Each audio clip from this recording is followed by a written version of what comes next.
अरे भाई लोग, कैसे हैं आप सभी। स्वागत है आप लोगों का परफेक्ट वर्ल्ड के एक नए हिंदी नॉवल एक्सप्लेनेशन वीडियो में। तो जब मैंने कहा है कि इसको पहले एक्सप्लेन करेंगे तो यही होगा। अब आप लोग बताइए क्या है कैसा है। ठीक है, आप लोग कुछ कमेंट ही नहीं कर रहे हैं ना कुछ रिप्लाई उप्लाई कर रहे हैं, तो मैं क्या बोलूँ इसके बारे में। तो चलिए एपिसोड को स्टार्ट करते हैं। इससे पहले अगर आप लोगों ने पिछला एपिसोड नहीं देखा है तो जाकर ज़रूर देख लें, वरना एपिसोड आपको बिल्कुल समझ नहीं आएगा। एपिसोड की स्टार्टिंग में हमें दिखाया जाता है कि एल्टर चमक रहा था।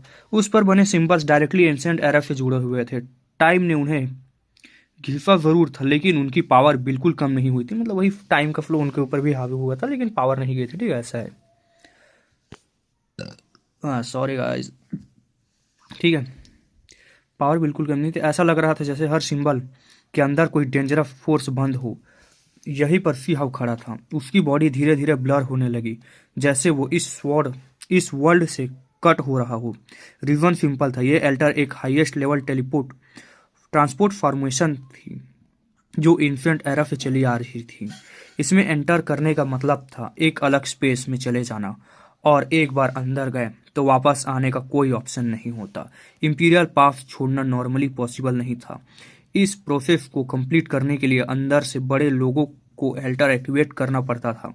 इसलिए जैसे ही ये फॉर्मेशन चालू हुई, see how directly great desert के बैटल फील्ड में भेज दिया जाता है, और वहां से रिटर्न ऑलमोस्ट इम्पॉसिबल था। यहीं पर जिन ताइजून बोलती है, ब्लड ओथ स्टेब्लिश किया जाएगा। उसकी आवाज़ काम थी, लेकिन डिसीजन बहुत हार्ड था। वो एल्टर से नीचे उतर कर वॉल पर चली जाती है। उसके साथ जिन फैमिली, दू फैमिली, पिग्जू और दूसरे पावरफुल क्लैंस के लोग भी आ जाते हैं। सब इस सीन को देखना चाहते थे, क्योंकि ये ब्लड ओथ उनके लिए 500 ईयर्स की पीस की गारंटी थी। भाई, लेकर आएगा सी हाउ पीस तुम लोगों के लिए, और वो जलाएगा ना, वो रेस्ट इन पीस होगा, मैं बता रहा हूँ। ठीक है, लेकिन सी हाउ के साथ खड़े लोग बिल्कुल खुश नहीं थे। हेवनली हॉर्न एंड ओपनली गुस्सा दिखाता है। उसके वर्ड्स सीधे थे, बिना डर के। इससे जिन फैमिली के लोगों का मूड और जिससे मतलब जिन फैमिली के लोगों का मूड और बिगड़ गया, और एटमॉस्फेयर में प्रेशर आ जाता है। तीन तब किंग ये आगे बढ़ती है। चेन गोंगयान, 10 क्राउन किंग, विच एक्साइल्ड इमोटल, सब 3000 प्रोविंस से आए सारे यंगस्टर सी हाउ के सपोर्ट में खड़े हो जाते हैं। सी ये अपनी डुअल प्यूपल्स ओपन करता है, जिससे प्राइमर केओस की लाइट निकलती है।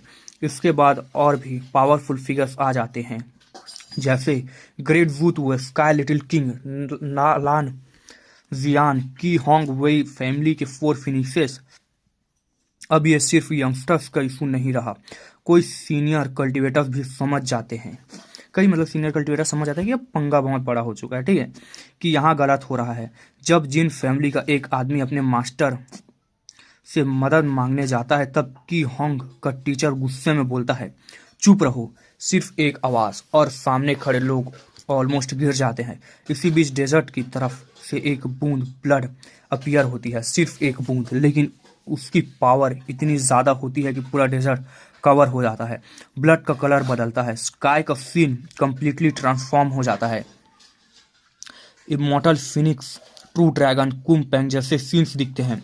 सूखे डेजर्ट्स से वाटर निकल आता है। गोल्डन सीड्स हवा में ही उग जाते हैं, लेकिन साथ ही ब्लैक लाइटनिंग और ब्लड लाइटनिंग भी अपीयर होती है। ये जो दिखाता है जो ये दिखाता है, ये ब्लड ओथ कितनी डेंजरस और सीरियस है इन लोगों के लिए। फाइनली ब्लड ओथ कंप्लीट हो जाती है। वॉल के ऊपर जिन फैमिली और दूसरे क्लैंस खुश होते हैं, उनकी नज़र सिर्फ एक चीज़ पर होती है, सी हाउ कब पास छोड़ेगा। जिन तैजून नीचे आकर बोलती है, अब तुम्हें पास छोड़ना होगा। सी हाउ एल्टर पर खड़ा रहता है। वो पीछे मुड़ कर किसी को नहीं देखता। वो अपने ट्रेजर्स निकालता है, ओवरलास्टिंग स्वॉर्ड को, लाइटनिंग एम्परर आर्मर और सब अपने दोस्तों को दे देता है। इसका मतलब क्लियर था, वो कुछ भी साथ ले जाने वाला नहीं था। फिर वो अपनी ही मेमोरी और सोल पर सीलिंग लगाता है, ताकि फ्यूचर में कोई एनिमी उसकी नॉलेज एक्सट्रैक्ट ना कर सके। मतलब ये अपनी मेमोरी सब सील कर देता है। ठीक है, इस सीलिंग में सुप्रीम बींग्स हेल्प करते हैं। ये सीलिंग इतनी डेंजरस होती है कि अगर कोई फोर्सफुली उसकी मेमोरी चेक करे तो उसका माइंड खुद डिस्ट्रॉय हो जाता, जैसे लॉन्ग लाइफ फैमिलीज के लोग करते हैं। ठीक है, ये देखकर लूनर जेड रैबिट रो पड़ती है, क्यों ये अपने आंसू नहीं रोक पाती। सब समझ जाते हैं ये सिर्फ सेपरेशन नहीं है, ये शायद लास्ट गुड बाय है। सी हाउ के पास अभी सिर्फ सिंपल कपड़े बचे होते हैं, कोई वेपन नहीं, कोई ट्रेजर नहीं, सिर्फ एक अकेला पाथ। जिन ताइजून बोलती है जाने का टाइम आ गया है। एल्टर से ब्राइट लाइट निकलती है। सी हाउ उस लाइट में घिरा हुआ धीरे धीरे गायब होने लगता है। आखिरी मोमेंट में वो मुड़ कर देखता है स्टोन विलेज, अपना पास्ट, अपने पेरेंट्स, विलो राइटिंग और फायर मरब्यूरी ट्रीज के नीचे खड़ी वो लड़की जो उसका टाइम के साथ अभी भी वेट कर रही थी। बताओ कौन वेट कर रही थी, ठीक है। फिर वो नजर हटा लेता है, लाइट फ्लैश होती है और सी हाउ चला जाता है अकेला फ्यूचर के अननोन वर्ल्ड की तरफ। और अब परफेक्ट वर्ल्ड की कहानी शुरू होती है अपने अंत की तरफ। बताओ मजा आ रहा है कि नहीं एक्सप्लेनेशन में, ठीक है। ऐसे ही रखते हैं कंटिन्यू। इंपीरियल पास के ऊपर एक अजीब सी साइलेंस थी। एल्टर अब बिल्कुल खाली था। सी हाउ वहां नहीं था। सी हाउ कई लोगों की आवाज एक साथ गूंज उठी, लेकिन एल्टर पर नजर डालने पर सिर्फ खालीपन दिखी। किन, ये चैंग गोंगयांग और बाकी सब लोग, उनके दिमाग में सिर्फ एक ही ख्याल भर गया था, जैसे कोई अपना बिना कुछ कहे चला गया हो। मतलब खालीपन, ठीक है, भर गया था। वो चला गया था, इस तरह चला गया जैसे वापस आना या ना आना दोनों ही कोई मायने नहीं रखते हों। और जो रह गया था वो सिर्फ उसकी वेपन थी, एवरलास्टिंग स्वॉर्ड कोर, नीली पत्थर वाली जमीन में सीधी घुसी हुई। बाकी मैजिकल आर्टिफैक्ट्स इधर उधर बिखरे पड़े, जैसे यह जगह किसी फेयरवेल का विटनेस बन चुकी हो। सबके दिल में एक ही फीलिंग थी, रिग्रेट। पुराना दोस्त जा चुका था और पीछे सिर्फ उसके हथियार रह गए थे, लेकिन उन सब के बीच एक चीज अलग थी, लाइटनिंग एम्परर आर्मर। उस पर हल्की हल्की उस पर हल्की हल्की डार्क लाइट निकल रही थी। ऐसा लग रहा था जैसे अंधेरा उस आर्मर को धीरे धीरे खा रहा हो। की होंग के टीचर का चेहरा बदल गया। इस आर्मर के साथ एक पुराना गरज जुड़ा हुआ है। उनकी आवाज में बेचैनी थी, लेकिन वो कुछ नहीं कर सकते थे। आर्मर का रंग बदलने लगा, रफ्ट गायब हो चुकी थी। अब वो ब्लैक गोल्ड हो चुका था, गहरा, ठंडा, बिल्कुल एबिस जैसा। इस चीज को देखकर अनमैच्ड एक्सपर्ट ने तुरंत एक्शन लिया। किसी अनएक्सपेक्टेड डिजास्टर से बचने के लिए आर्मर को सील कर दिया गया, फिर उसे हेवनली हॉर्न एंड को सौंप दिया गया। इन सब के बाद लोग जैसे होश में आए। सब एक साथ उड़ान भरते हुए सिटी वॉल की तरफ गए। बस एक आखिरी बार हुआंग को देखना चाहते थे, उसे सेंड ऑफ करना चाहते थे, मतलब आखिरी गुड बाय कहना चाहते थे, ठीक है। सिर्फ अपनी साइड ही नहीं, जिन फैमिली, वांग फैमिली, दू फैमिली, पिग्जू क्लैन, सब देखना चाहते थे कि हुआंग का लास्ट मोमेंट कैसा होता है। जब सब सिटी वॉल पर पहुंचे, दूर हॉरिजोन के पास एक लोनली फिगर दिख रही थी। वो था सी हाउ। वो एक लाखों की फॉरेन आर्मी के सामने अकेला खड़ा था। सिर्फ उसकी बैक व्यू दिख रही थी, मतलब पीछे का हिस्सा दिख रहा था, ठीक है। सीधी कमर, उठा हुआ सर, बिना किसी डर के। वो इंपीरियल पास से खाली दूर निकल चुका था, काफी दूर निकल चुका था। आइस कोल्ड आर्मर्ड आर्मी के बीच वो धीरे धीरे छोटा होता जा रहा था, जैसे कुछ ही पलों में कंप्लीटली गायब हो जाएगा। और तब एक सडन मोमेंट हुआ। फॉरेन आर्मी से एक छोटा सा ट्रूप आगे निकला, लगभग 30 लोग, सब के सब ब्लैक आर्मर में। उनके माउंट्स भी ऑर्डिनरी नहीं थे। एंशिएंट बीस्ट पूरे आर्मर से ढके हुए, बड़े बड़े मुंह, तेज दांत, हर एक के हाथ में heavy weapons, black spear, halberd, spark, war pikes थे। सिर्फ 30 लोग, लेकिन वो एक साथ दौड़े, ठीक है। जब एक साथ दौड़े तो जमीन कांप उठी, जैसे एक छोटा पहाड़ मूव कर रहा हो। इस मोमेंट पर सिटी वॉल पर खड़े यंगस्टर्स का दिल गले तक आ गया। फिर बिना एक सेकंड रुके अटैक। ब्लैक वॉर स्पीयर हवा को चीरता हुआ आया। स्पीड इतनी तेज थी कि आंखें भी फॉलो नहीं कर पा रही थी। हेवनली स्पीयर स्पेस को फाड़ते हुए सीधे सी हाउ की तरफ आया। इन लोगों की आंखों में सिर्फ किलिंग इंटेंट थी। यह नेचुरल था। हुआंग ने फॉरेन फाइट के बहुत ज्यादा कल्टिवेटर्स को मारा था। एनिमीज हर तरफ थे। फॉरेन हायर अप्स चुपचाप देख रहे थे, कोई इंटरफेयर नहीं कर रहा था। और तब सी हाउ ने एक्शन लिया। उसका हाथ चमका, उंगलियां ब्लेड जैसी हो गई। Lightning emperor technique. एक फ्लैश में एक माउंट का सर हवा में उड़ गया, खून आसमान तक छिटक गया। फॉरेन आर्मी में हंगामा मच गया। किसी ने एक्सपेक्ट नहीं किया था कि मिलियन आर्मी के सामने खड़ा एक प्रिजनर इतना फियरलेस हो सकता है? सी हाउ ने एक ब्लैक स्पीयर छीन ली और उसे ऐसे घुमाया जैसे वो सिर्फ एक रॉड हो। बैंग बैंग बैंग, वेपन्स हाथों से उड़ गए, उंगलियां फट गई, खून बहने लगा। फिर एक मोमेंट में बूम, और लोग लोग और मॉन्क्स हवा में उड़ गए, हड्डियां टूटी, चीखें गूंजती हुई, और बीच में सिर्फ एक ही फिगर खड़ी थी, वो था सी हाउ। ब्लैक हेयर हवा में बिखरे हुए, आंखें लाइटनिंग जैसी, एक हाथ में खून से भरा हुआ वॉर स्पीयर। वो 1 इंच भी पीछे नहीं हटा, जैसे जमीन में गाड़ दिया गया हो। सिटी वॉल पर लोग चीख पड़े, गुड। लेकिन खुशी ज्यादा देर तक नहीं टिकी। सबको पता था ये सिर्फ शुरुआत है। फॉरेन आर्मी से एक गुस्से भरी आवाज आई, क्या मजाक है? एक लीडर आगे बढ़ा, एंशिएंट बीस्ट पर सवार, गोल्डन लैंस हाथ में, ऑरा ही दबाव से भरी हुई, मतलब बहुत प्रेशर था उसके ऑरा में, ठीक है। सिंह ने स्पीयर उठाई और सीधे उस लीडर की तरफ पॉइंट कर दी। तुम प्रिजनर हो, फिर भी इतनी एरोगेंस? लीडर बोला। सिंह का जवाब सिंपल था, no one can humiliate me. Worst case idea, मतलब ज़्यादा से ज़्यादा क्या होगा, मुझे मार देंगे लेकिन मैं ह्यूमिलिएट नहीं होऊंगा तुम जैसे। सिटी वॉल का दिल कांप उठा। बैटल हुई, कुन पेंटेक्निक निकली, लीडर बुरी तरह इंजर्ड हो गया, गोल्डन लैंड्स टूट गई। फॉरेन फाइट को समझ आ गया, हुआंग की स्ट्रेंथ रियल है। लेकिन यह सब ज़्यादा देर नहीं चला। सुप्रीम बींग ने इंटरफेयर किया।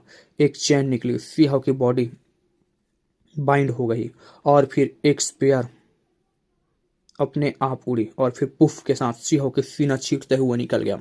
सिटी वॉल पर चीखें गूंज उठी। ये देखकर हेवनली हॉन्ड एंड और बाकी यंगस्टर्स और नहीं देख पाए। वो सब में तियानजेंग के पास भागने लगे। डेजर्ट में खून और साइलेंस साथ साथ बह रहे थे, और सिंह वो अब भी गिरा नहीं था, लड़ रहा था अपनी आखिरी सांस तक। इधर इंपीरियल पास के अंदर पहाड़ों के बीच एक जाइंट पैलेस खड़ा था। ये जगह आम नहीं थी। यहीं पर मेंग तियानजेंग, जिसे सब ग्रेट एल्डर के नाम से जानते थे, अपनी डीप सक्लूजन में था। माउंटेन रीज बहुत विशाल थी। एंशियंट ट्रीज आसमान को छूते हुए खड़े थे। इधर उधर बिखरे हुए बड़े बड़े पत्थर, जैसे किसी एंशियंट एरा की निशान हो। पैलेस के बाहर एक ब्रॉन्ज लैंप लटक रही थी। उसकी लाइट बहुत ही कमजोर थी, जलती हुई, फिर भी लग रही थी, और बुझने वाली भी। मतलब ऐसी लग रही थी जल रही है, बुझ रही है, ठीक है। ये कोई नॉर्मल आर्टिफैक्ट नहीं था। ये एल्डर मेंग तियानजिंग की सोल लैंप थी। और सोल लैंप का मतलब क्या होता है? मतलब वही जिससे उसकी लाइफ कनेक्टेड होती है, ठीक है, ऐसा है। मतलब लैंप की आग कांप रही थी, कभी तेज हो रही थी, कभी बिल्कुल हल्की, जैसे किसी का सोल लाइफ एंड डेथ के बीच झूल रहा हो। इसका मतलब साफ था, ग्रेट एल्डर की कंडीशन बहुत ज्यादा खराब थी। वो इस वक्त लाइफ एंड डेथ के एज पर खड़े थे। ग्रेट एल्डर पैलेस के सामने कुछ फिगर्स खड़े थे। उनके चेहरे बिल्कुल पेल पड़ चुके थे। ये किन, ये चैंग, गोंगयान, लूनर जेट रैबिट और बाकी यंगस्टर्स के डिवाइन विल्स और स्पिरिचुअल बॉडीज थे। उन्होंने अपनी असली बॉडी वही नहीं भेजी थी, सिर्फ अपनी कॉन्शियसनेस यहाँ पहुंचाई थी। सबके दिल में एक ही सवाल था, इस हालत में ग्रेट एल्डर कैसे बाहर आ सकते हैं? और तब हे एक हल्की सी हंसी सुनाई दी, बहुत हल्की लेकिन कानों को चुभने वाली। किन यी के ग्रुप के अलावा कुछ और लोग भी वहां मौजूद थे। ये लोग शांत थे, बहुत ज्यादा शांत, जैसे उन्हें किसी बात का बिल्कुल भी अफसोस ना हो। ये जिन फैमिली के लोग थे। तभी डोर से डिवाइन लाइट चमकी, कई फिगर्स उतरे। हेवनली हॉन्ड एंड और बाकी यंगस्टर्स अपनी ट्रू बॉडी के साथ पहुंच चुके थे। रास्ता छोड़ो किन की आवाज गूंजी, जो हमेशा शांत और सॉफ्ट रहती थी। आज उसकी आवाज में गुस्सा था। वो तुरंत समझ चुकी थी, ये लोग जानबूझकर यहाँ खड़े हैं। जिन फैमिली के लोगों ने पहले ही किनी और लूनर जेड रैबिट के डिवाइन विल्स को रोक दिया था, उन्हें पैलेस के आसपास आने ही नहीं दिया था। इसका मतलब सिर्फ एक ही था, ग्रेट एल्डर तक न्यूज़ पहुंचने ही नहीं दी गई थी। अगर मेंग तियानजिंग को पहले पता होता तो शायद सी हाउ को इंपीरियल पास छोड़ना ही नहीं पड़ता। ये एक फेटल ऑब्स्ट्रक्शन था, मतलब वही यार, सोची समझी साजिश थी, ठीक है, बिल्कुल सोची समझी चाल। सीनियर मेंग तियानजिंग बहुत डेंजर में है, एक जिन फैमिली के सेल्फ रिलीज रेलम का कल्टिवेटर बोला। हम बस उनका लॉ प्रोटेक्ट कर रहे हैं। उसके चेहरे पर हल्की सी मुस्कान थी, लेकिन वो मुस्कान बिल्कुल फेक लग रही थी। दूर हो जाओ मेरी नजर से, हेमिली हॉर्न एंड कर की आवाज गूंजी। दोबारा रास्ता रोका तो चाहे जिन तैजून खुद तुम्हें बचा ले, तुम मरोगे। उसकी आंखें लाल हो चुकी थी पूरी तरह से, छोटा सा शरीर, लेकिन आवाज में ऐसा प्रेशर था कि जिन फैमिली के लोग कांप गए।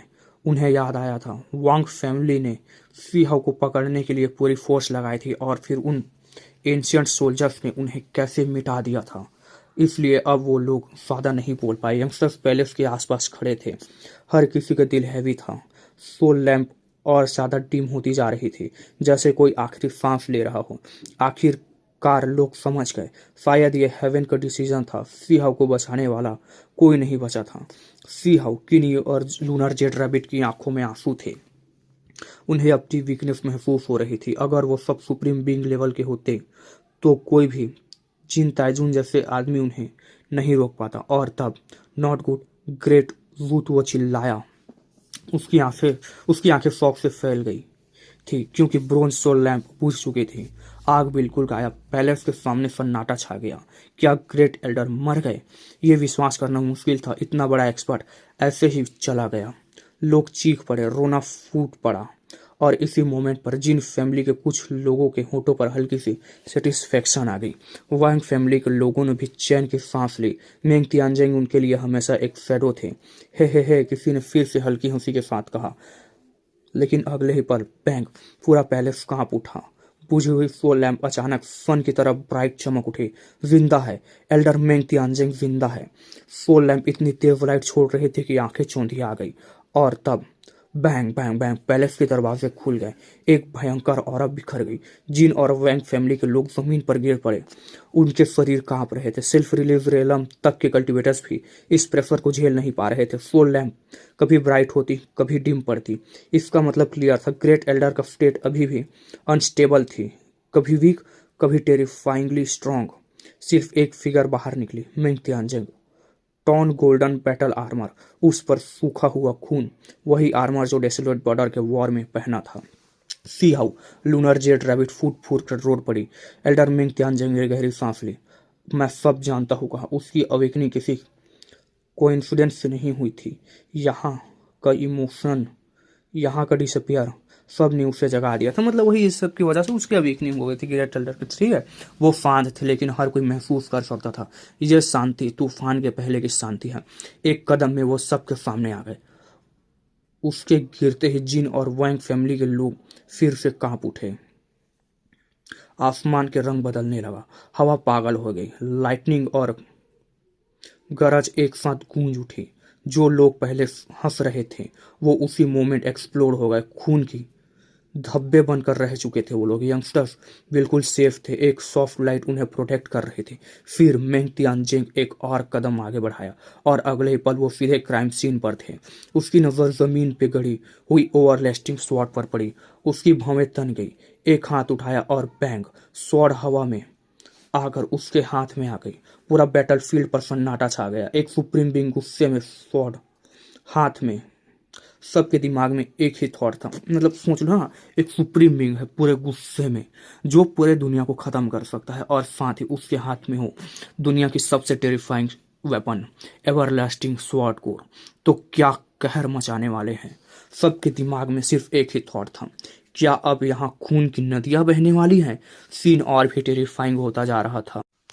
एल्डर मेंग तियानजेंग के हाथ में ओवरलास्टिंग स्वॉर्ड कोर था। उस पल उसकी बॉडी से निकलती किलिंग इंटेंट आसमान को चीर रही थी।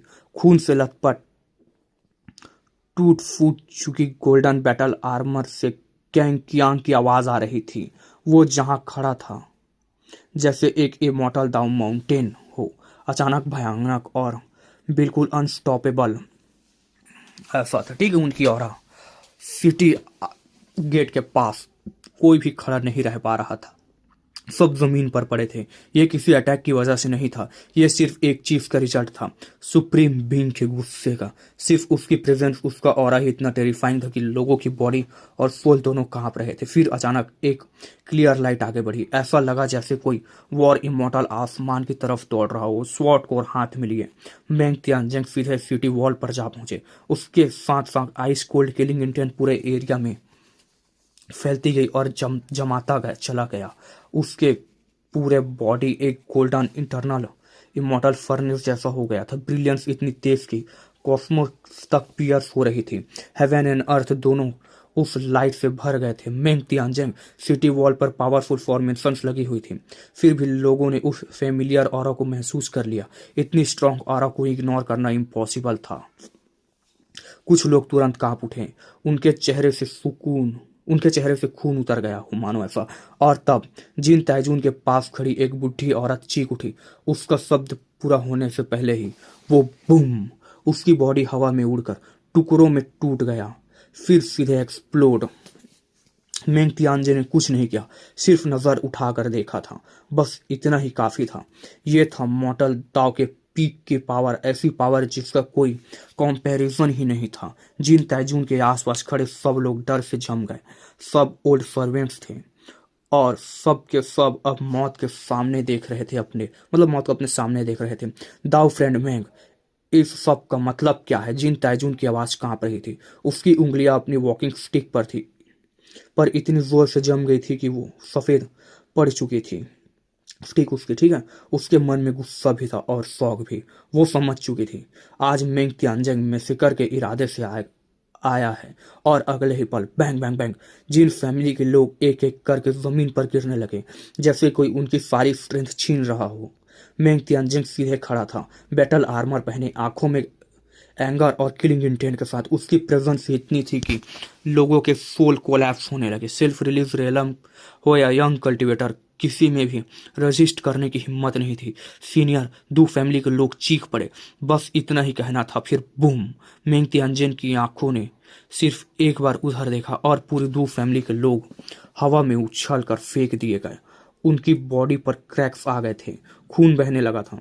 यह सिर्फ एक नजर थी, लेकिन वो नजर ऐसे था जैसे थंडर और लाइटनिंग साथ में गिर रही हो। ग्रेट लीडर्स सब के सब जमीन पर पड़े कांप रहे थे। मेंग तियानजेंग स्वॉर्ड को पकड़े आगे बढ़ गया। हर कदम के साथ पूरा इंपीरियल पास रेजोनेट कर रहा था। वो कुछ नहीं बोल रहे थे, सिर्फ आगे देख रहे थे। मेंग तियानजेंग सोच समझ कर काम करो। जिन ताइजून का ऑरा भड़क उठा। दाव लॉस उसके इर्द गिर्द घूमने लगे। प्राइमल केओस उभर आया। वो रेडी हो चुकी थी फाइट के लिए, क्योंकि मेंग तियानजेंग सीधे उसी की तरफ आ रहा था। ये देखकर जिन फैमिली के लोग बिल्कुल टूट गए। उन्हें लग रहा था आज पूरा क्लैन मिटा दिया जाएगा। फिर बैंग के साथ जिन ताइजून ने अपनी वॉकिंग स्टिक जमीन पर मारा। वो भी बैटल के लिए तैयार हो गई। दाव ब्रदर मेंग, एक अनमेच्ड बीइंग, कुछ कहना चाहता था, लेकिन शब्द ही नहीं निकले। कियांग की आवाज के साथ, ठीक है। मेंग तियानजेंग कोई जवाब नहीं दिए। उसने सिर्फ सीधे स्वॉर्ड कोर उठाकर एक फ्लैश कर दिया। कोई वार्निंग नहीं, कोई एक्सप्लेनेशन नहीं, बस एक स्ट्राइक। जिन ताइजून का चेहरा बदल गया। उसने एक्सपेक्ट नहीं किया था कि मेंग तियानजेंग इतना डायरेक्ट अटैक करेगा। स्वॉर्ड लाइट आसमान को लाइट अप कर रही थी, जैसे सिल्वर रिवर्स कॉस्मोस में बह रहे हों। यूनिवर्स कांप उठा। जिन ताइजून ने तुरंत वॉकिंग स्टिक से ब्लॉक किया। फिर बैंग, जोरदार आवाज गूंजी। दाव सिंबल्स फैल गए। प्राइमल कयास हर तरफ छा गया। फिर कचैक के साथ वॉकिंग स्टिक टूट गई। इमॉर्टल कोल्ड होने के बावजूद वो स्वॉर्ड कोर को नहीं रोक सकी। ये स्वॉर्ड ही ऐसी थी, अनस्टॉपेबल वेपन। जिन ताइजून के सीने से खून फूट पड़ा। एक गहरी चोट शोल्डर से लेकर एब्डोमेन तक हड्डी दिख रही थी। पूरा बैटलफील्ड ये देखकर सन्न रह गया। एक ही स्वॉर्ड से एक सुप्रीम बीइंग इंजर्ड हो चुका था। इमॉर्टल वैंग की आंखें सिकुड़ गई। उसने पहली बार ग्रेट एल्डर की असली पावर महसूस की थी। जिन ताइजून पीछे हटने लगी। हर कदम पर जमीन पर गहरे निशान पड़ रहे थे। यह जगह पावरफुल फॉर्मेशन से प्रोटेक्टेड थी, फिर भी इसका मतलब क्लियर था। फोर्स अनइमेजिनेबल थी, मतलब प्रोटेक्टेड थी, ठीक है, लेकिन फिर भी निशान पड़ रहे थे। मतलब समझ लो क्या लेवल था ग्रेट एल्डर का। सब लोग डर के मारे थर थर कांप रहे थे। लेकिन तब मेंग तियानजेंग रुक गया। उसने जिन ताइजून को देखा तक नहीं, बस आगे बढ़ गया। और फिर उसकी नजर ग्रेट डेजर्ट पर पड़ी। फॉरेन आर्मी पीछे हट रही थी, हॉरिजोन के उस पार जा रही थी। बैंक के साथ एल्डर मेंग तियानजेंग गायब हो गए। अगले ही पल एल्डर चमक उठा और ग्रेट एल्डर इंपीरियर पास से बाहर निकल गए, अकेले, सिर्फ एक स्वॉर्ड के साथ। वो पूरी फॉरेन आर्मी में घुस रहा है, किसी ने कांपते हुए कहा। प्रो वॉर फैक्शन का खून उबल गया। अब सब समझ गया। मेंग तियानजेंग जिन ताइजून को मारने नहीं आया था, वो बस चेक कर रहा था एनिमी अभी यही है या नहीं। वो स्वॉर्ड स्ट्राइक सिर्फ एक रास्ते का एक हिस्सा थी, मतलब वही आर्ट चेक कर रहा था कि वो लोग कहाँ चले गए ऐसे। जिन ताइजून को इस बात का एहसास हुआ, उसके लिए वो पल जिंदगी का सबसे बड़ा ह्यूमिलिएशन था। फिर डेजर्ट से आवाज गूंजी, मरो। एल्डर मैंग तियानजेंग का रोर पूरे आसमान में फैल गया। स्वॉर्ड एनर्जी हेवन तक पहुंच गई। वो फॉरेन आर्मी के बीच घुस चुके थे। एक फ्लैश में ब्लैक वॉर कैरियर फट गया, आसमान टूटने लगे, ग्रेट डेजर्ट हिल गया, और उसी मोमेंट एक टेरिफाइंग फॉरेन एक्सपर्ट सामने आया, एक मैचलेस डेमोनिक माउंटेन जैसा, सीधे मेंग तियानजेंग के सामने। इस सीन में जो बैटल शुरू होती है वो सिर्फ एक नॉर्मल फाइट नहीं होती, ये एक पीक लेवल बैटल होती है, पीक एक्सिस्टेंस की, जहां दोनों साइड्स अपनी लिमिट्स तोड़ देते हैं। जैसे ही मेंग तियानजिंग अपने हाथ में स्वॉर्ड कोर उठाते हैं, पूरा स्काई रिएक्ट करने लगता है। स्वॉर्ड एनर्जी एक साथ हजारों स्ट्रीक्स में फट पड़ती है, जैसे डिवाइन लाइट आसमान को चीर रही हो। ग्रेट डेजर्ट का सीन तुरंत बदल जाता है, रेत फैल जाती है, हवा का प्रेशर डिवॉट हो जाता है, और स्पेस खुद कांप उठता है। यह बैटल इतनी टेरिफाइंग होती है कि देखने वाले समझ जाते हैं यह मॉर्टल दाव के पीक पर चल रही डिसीजन वाली फाइट है, मतलब ठीक है। फॉरेन फाइट के डेमोनिक स्वेवरिंग लेवल एक्सपर्ट्स भी पीछे नहीं रहता। उसकी प्रेजेंस ऐसी होती है जैसे कोई एंशिएंट ओवरलॉर्ड दोबारा जिंदा हो गया हो। वो सीधे मेन जियांग का सामना करता है बिना किसी हेजिटेशन के। सबसे शॉकिंग बात यह होती है कि मेंग तियानचेंग सिर्फ इंपीरियल पास पर रुकता नहीं, वो शहर छोड़कर खुद स्वॉर्ड हाथ में लेकर सीधे एंडलेस फॉरेन आर्मी में घुस जाता है। ये चीज हिस्ट्री में लगभग कभी नहीं हुई थी। पहले हमेशा फॉरेन साइड अटैक करती थी और इंपीरियल पास सिर्फ डिफेंस करती थी, पर आज रोल बदल चुके थे। इंपीरियल पास से ग्रेट एल्डर अटैक कर रहे थे और फॉरेन आर्मी का पता नहीं। जैसे ही स्वॉर्ड एनर्जी अपीयर होती है, ब्लड लाइट स्काई में फैल जाती है। फॉरेन कल्टिवेटर्स के हेड्स गिरने लगते हैं एक के बाद एक बिना रुके। किलिंग इंटेंट इतना इंटेंस होता है कि हेवन तक कांप उठता है। एक एम्परर क्लैन के सुप्रीम बीइंग का black metals ancient war carrier भी बच नहीं पाता। स्वॉर्ड एनर्जी सिर्फ एक स्ट्राइक में उसे काट कर टुकड़ों में उड़ा देती है।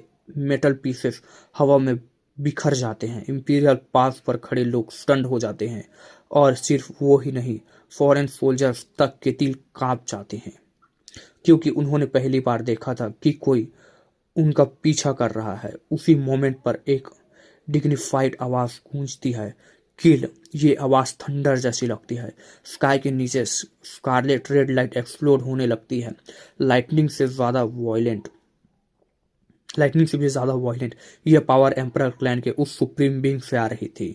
वो अपने एंसेस्ट्रल मेथड एक्टिवेट कर चुका था। उसकी बॉडी एक वेपन बन जाती है। फिस्ट, शोल्डर, इब्लो, हर जॉइंट से sacred scarlet multi coloured light निकलती है। हर मोमेंट के साथ किलिंग इंटेंट बढ़ता जाता है। जब उसका फिस्ट स्वॉर्ड कोर से टकराता है, फिर डैंग की आवाज के साथ एक ऐसी आवाज आती है जो पूरे वर्ल्ड को क्रैक कर देती है। फिस्ट इतना स्ट्रांग होता है कि स्वॉर्ड कोर से डायरेक्टली कोलाइड कर लेता है। लोग शॉक में आ जाते हैं, कौन स्वॉर्ड कोर के सामने करने की हिम्मत करता है, पर यह एम्परर क्लैन का सुप्रीम बीइंग करता है। जो कोई नहीं कर सकता वो उसने किया था, डायरेक्ट हिट। फिर असली हॉरर स्टार्ट होता है। उस एम्परर क्लैन एक्सपर्ट के शोल्डर और इब्लोस से निकली हुई लाइट एक साथ जुड़ने लगती है। कभी वो जाइंट बीस्ट के माउथ जैसी लगती, तो कभी ओवरफ्लोइंग फ्लावर जैसे। आखिरकार वो लाइट एक ग्रैंड एंशिएंट फर्नेस का शेप ले लेती है। यह फर्नेस रेड कलर का होता है, लेकिन उस पर कोल्ड मेटेलिक साइन होती है, और जब कभी कभी उसका लीड खुलता है, अंदर से टेरिफाइंग फेरी लाइट दिखती है। ये है स्कारलेट किंग फर्नेस, हमें बताया जाता है, ठीक है। जैसे ही फर्नेस ग्रो करता है, मेंग तियानजिंग की तरफ स्मैश करता है, मतलब झपटता है। दाउ लॉज हेवन अर्थ की एसेंस सब कुछ वो फर्नेस एब्सॉर्ब कर लेता है। इंपीरियल पास के वॉल पर खड़े अनमेस्ड बींग्स की आंखें सिकुड़ जाती हैं। इमॉर्टल वैंग तक मूव हो जाता है। जिन ताइजून शॉक में बोल उठती है, scarlet king furnace, ancient era में ये फर्नेस विशियस वेपन्स के टॉप रैंक्स में था। रूमर था कि इमॉर्टल किंग्स का ब्लड इस फर्नेस में रिफाइन किया गया था, इसलिए यह पूरा स्कारलेट हो गया था। यह सिर्फ एक वेपन नहीं था, यह स्लॉटर और डिस्ट्रक्शन का सिंबल था। बाद में यह फर्नेस डिसअपियर हो गया था। कुछ लोग कहते हैं ओनर मर गया, कुछ कहते हैं वो हाइड हो गया इमॉर्टल किंग एसेंस रिफाइन करने के लिए। लेकिन उस ब्लड लाइन के डिसेंडेंट्स को एक स्पेशल एबिलिटी मिल गई। वो अपने ब्लड के through his scarlet king furnace को मैनिफेस्ट कर सकते थे।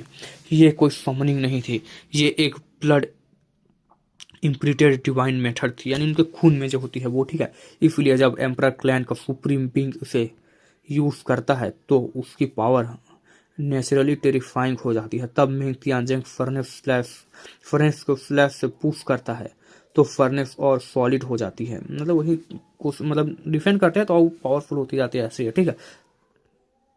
पीछे खड़ा जाइंट फिगर दोनों हाथ से सील्स बनाकर फर्नेस को और स्ट्रॉन्ग करता है। अब वो बिल्कुल रियल लगने लगता है। फिर कलेक्ट फर्नेस स्पिन करता है, लीड खुलती है, अंदर डार्क रेड लिक्विड दिखता है। लोग समझ जाते हैं ये सिर्फ फायर नहीं, ये ब्लड है। इसी वक्त फर्नेस के अंदर से एक शैडो निकलती है, चेन्स से बंधा हुआ एक फिगर। जैसे ही वो अपीयर होता है पूरा वर्ल्ड डार्क लगने लगता है। लोगों के सोल्स कांप उठते हैं, प्रिमोडियल स्पिरिट अनस्टेबल हो जाती है। इंपीरियल पास के एल्डर्स का चेहरा सफेद पड़ जाता है। उन्हें याद आती है एंशियंट रूमर्स, ये किसी फॉलन इमॉर्टल किंग का विंगफुल सोल हो सकता है। फॉरेन आर्मी चीयर करने लगती है क्योंकि उन्हें लगता है अब मिंग तियांजिंग रिफाइन हो जाएगा। पर मिंग तियांजिंग बिल्कुल नहीं डरते। वो रोर करते हैं, स्वॉर्ड कोर को खींचता है और अपनी दूसरी हैंड से ग्रेटेस्ट डिवाइन मेथड एक्टिवेट करता है। पेरिसिबल स्क्रिप्चर ग्लो करता है। वो गुस्से में बोलते हैं ये सिर्फ एक विंगफुल सोल है, मतलब आधी, ठीक है, अभी तक अवेकन भी नहीं हुआ।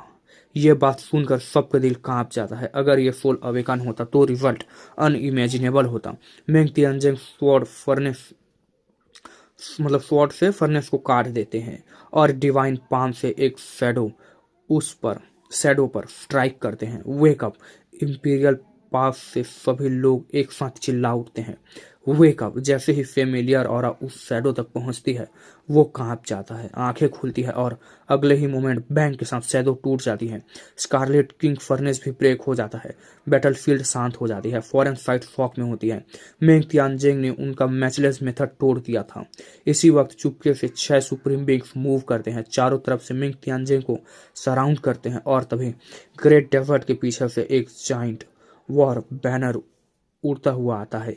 ब्लड स्टेन्ड, ठीक है, डैमेज्ड लेकिन डिवाइन माइट से भरा हुआ। यह है past iron blood war banner. Meng Tianjing ने पहले ही इसे एक्टिवेट कर दिया था, सिर्फ एक गोल के लिए, सी हाउ को रेस्क्यू करना है। वही उनका गोल था। बैनर के साथ एंशिएंट बैटलफील्ड की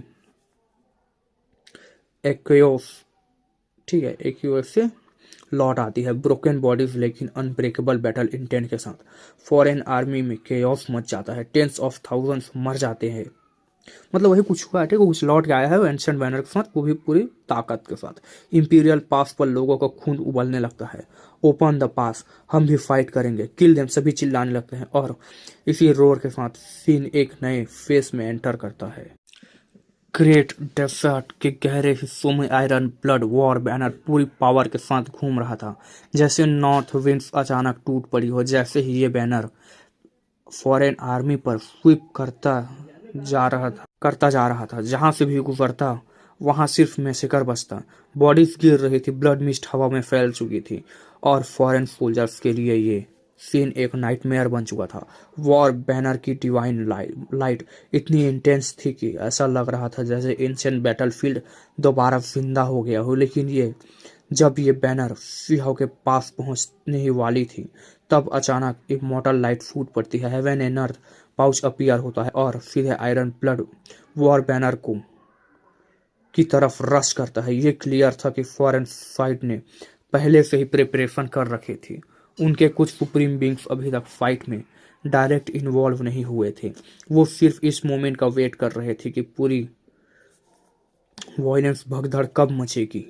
इसी वक्त इंपीरियल पास के अंदर सिटी वॉल पर एक और पावरफुल रिएक्शन होता है, किल। ये सिर्फ एक नारा नहीं था, ये उन लोगों के दिल की आवाज़ थी जो काफ़ी समय से अपना गुस्सा, फ्रस्ट्रेशन दबा कर बैठे हुए थे।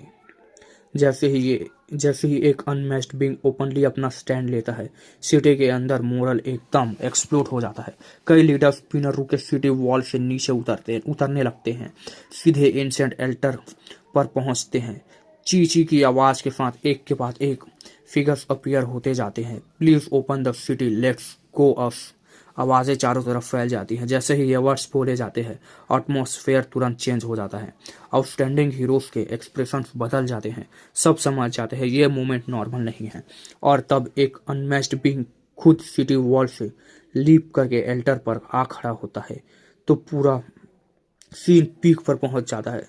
Leave the city, slaughter our way out, support the brother Meng Tianjing, सभी यही नारे लगाने लगते हैं। ये डिसीजन एक स्पार्क की तरह थी, चिंगारी का काम करती है। उसके बाद खड़े लोग और कंट्रोल में नहीं रहते। प्रो वॉर एक्ट फैक्शन के लोग, जिनके दिल में पहले से ही आग भरी हुई थी, सब के सब इंपीरियल पास से बाहर निकल पड़ते हैं। जिन तैजून जब पहले हुआंग को हैंडओवर करने का डिसीजन ले रही थी, उसी वक्त से इन लोगों के दिल में रिजेंटमेंट जम चुकी थी।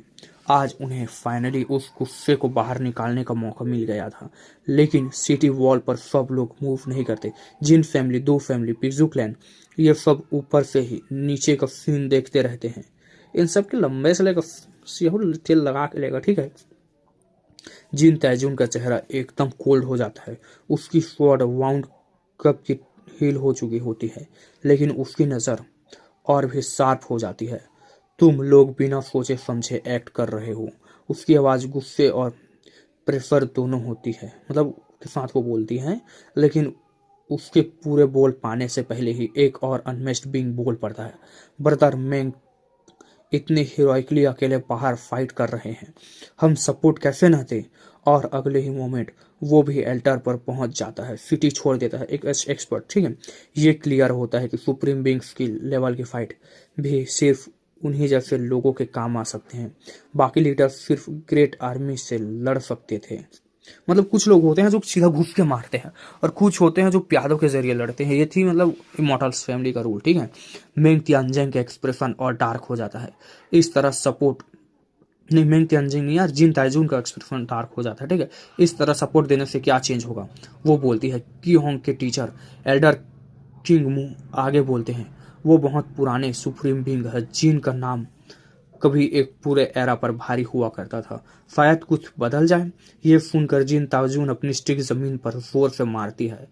हमने 500 ईयर्स की पीस एक्सचेंज की है, ब्लड ओथ स्टेब्लिश हो चुका है, सिर्फ वेट करना था रीइंफोर्समेंट का।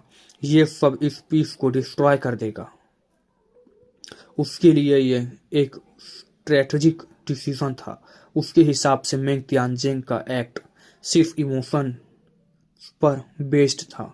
वो ओपनली बोलती है, मेंग तियानजिंग हॉट हेडेड हैं, मतलब गर्म खून के हैं, इम्पल्सिव हैं, सुप्रीम बीइंग होते हुए ऐसा एक्ट नहीं करते। सुप्रीम बीइंग होते हुए भी ऐसा एक्ट नहीं, मतलब समझदारी से वो तेरी बत्ती बना के भर ले तू। ये वर्ड्स बहुत हैवी थे। सिटी वॉल पर खड़े प्रो वॉर फैक्शन के लोगों के चेहरे बदल जाते हैं। अगर मेंग तियानजिंग वापस नहीं आया तो शायद उस पर ब्लेम डाल दिया जाएगा। लेकिन एल्डर की मुंह अपना हेड शेक करते हैं, मतलब हिलाते हैं। ब्रदर मेंग ऐसा इंसान नहीं है जो इमोशन से डिसीजन ले, उसके पास कोई और रीजन है। जिन ताइजून आर्ग्यू करती है, लॉजिक, स्ट्रेटेजी, सेफ्टी सब गिनाती है। एल्डर किंग मुंह कामली जवाब देते हैं, चाहे तुम 500 ईयर्स की पीस ले लो, लेकिन लोगों के दिल का क्या। हुआंग का हैंडओवर करने से फ्रंट लाइन पर लड़ने वाले लोगों का मोरल टूट जाएगा। उन्हें लगता है हम अपने ही लोगों के बीच रहे हैं। मतलब उनका यह है यार, यानी कि तुम अगर उन्हें बेच सकते हो तो हमें क्यों नहीं बेचोगे तुम। अगर तुम्हें और मतलब हमने किसी ने मतलब आया, मतलब अनमैच बीइंग, उन्होंने डील किया फिर 500 साल का, तो फिर मान जाएंगे, उन्हें भी मरवा देंगे। यही है, ठीक है। ये सिर्फ पॉलिटिक्स नहीं थी, ये विल ऑफ द पीपल का सवाल था। इसी पल इमॉर्टल वैंग, जो अब तक साइलेंट था, बोलता है। मेंग तियानजिंग डिग्निटी वापस लाना चाहता है, स्लॉटर के थ्रू डिवाइन माइंड दिखा रहा है, दिखाकर लोगों को होप देना चाहता है। यह बात सुनकर सीन का मीनिंग और क्लियर हो जाता है। एल्डर किंग मू आखिरी बार सिटी वॉल की तरफ देखता है और फिर डेजर्ट की तरफ। I am join the battle, guard the pass, वो कहता है, मतलब मैं बैटल जा रहा हूँ, तुम पास को गार्ड करो, ठीक है। वो डिसअपियर हो जाता है। इसी वक्त एक और एंशिएंट एल्डर अपीयर होते हैं, पूरी बॉडी डस्ट से कवर्ड, जैसे हजारों साल से मूव नहीं किए हो। ये इंपीरियल पास का सबसे एंशिएंट सुप्रीम बीइंग है और आज वो भी मूव करता है। तो इतनी देर से तुम मरवा रहा था तो बुड्ढे, जब सियाओ को उधर भेज दिया गया था। सियाओ सबकी लेगा भाई, कहेगा ठीक है मैं बता रहा हूँ। ग्रेट डेजर्ट में बैटल और ज्यादा इंटेंस हो जाती है। मिंग तियानजिंग स्वॉर्ड को हाथ में लिए स्काई और अर्थ के बीच वेव करता हुआ फाइट कर रहा होता है, एम्परर क्लैन के सुप्रीम बीइंग के साथ डायरेक्ट क्लैश और बाकी सुप्रीम बीइंग्स के अटैक्स भी हैंडल कर रहा होता है। अब 3 अनमैच्ड बीइंग्स और आ चुके होते हैं। प्रेशर थोड़ा डिवाइड हो जाता है। लीडर्स फाइट से फॉरेन आर्मी को स्लॉटर करते रहते हैं, किल किल किल। वॉर क्राइसिस काय को हिला देते हैं और तब मेंग तियानजिंग एक सुप्रीम बीइंग पर स्ट्राइक करता है। उसकी बॉडी आधी काट दी जाती है, ब्लड रेन स्काई से गिरने लगती है। लोग शॉक में आ जाते हैं। एक एम्परर क्लैन सुप्रीम बीइंग के साथ फाइट करते हुए 6 सुप्रीम बीइंग्स का प्रेशर झेलते हुए फिर भी ऐसा फीट, ये अनइमेजिनेबल था। एम्परर क्लैन का सुप्रीम बीइंग गुस्से में चिल्लाता है, back of, my clan never teams up against one, वो कहता है। उसके कॉन्फिडेंस टूट चुका होता है, लेकिन ईगो अभी भी जिंदा था। इंपीरियल पास पर लोग चिल्ला उठते हैं, सीनियर मेंग तियानजिंग अनमैच्ड हैं। और तब फाइनल मूव में स्वॉर्ड को डिवाइन लाइट के साथ मूव करता है, ठीक है। मेंग तियानजिंग टाइम फ्रेगमेंट्स के बीच से डैश करते हैं। इम्पेरिसेबल स्क्रिप्चर एक्टिवेट होता है और एक सुप्रीम बीइंग जिसका सर पहले ही चला गया था पूरी तरह एक्सप्लोड हो जाता है। हेवन रिएक्ट्स, स्ट्रेंज फेनोमेनाज होते हैं, अपीयर होते हैं, मतलब वही जो पिछले एपिसोड्स में हुआ तो ऐसे, ठीक है। सिटी वॉल पर लोग एक ही बात चिल्ला रहे होते हैं, डिग्निटी सीज थ्रू स्लॉटर, मतलब वही यार, स्लॉटर के थ्रू ही हमें इज्जत मिलेगी, ऐसा है, ठीक है। एम्परर क्लैन का सुप्रीम बीइंग आगे बढ़ता है। किलिंग इंटेंट हद से ज्यादा होते हैं। इंपीरियल पास ने काफी टाइम से एम्परर क्लैन का सेक्रीफाइस नहीं देखा था। आज तुम्हारा सर काफी होगा, मेंग तियानजिंग स्वॉर्ड उठाकर कहते हैं। उसकी आंखों में कोई हेजिटेशन नहीं होती और इसी पॉइंट पर सीन अपने अगले डिसेसिव फेज में एंटर करता है। तो अब क्या मेसिकर मचने वाला है और क्या होगा, इंतजार कीजिए नए एपिसोड का। तब मिलते हैं कल के एपिसोड के साथ, तब तक के लिए बाय बाय।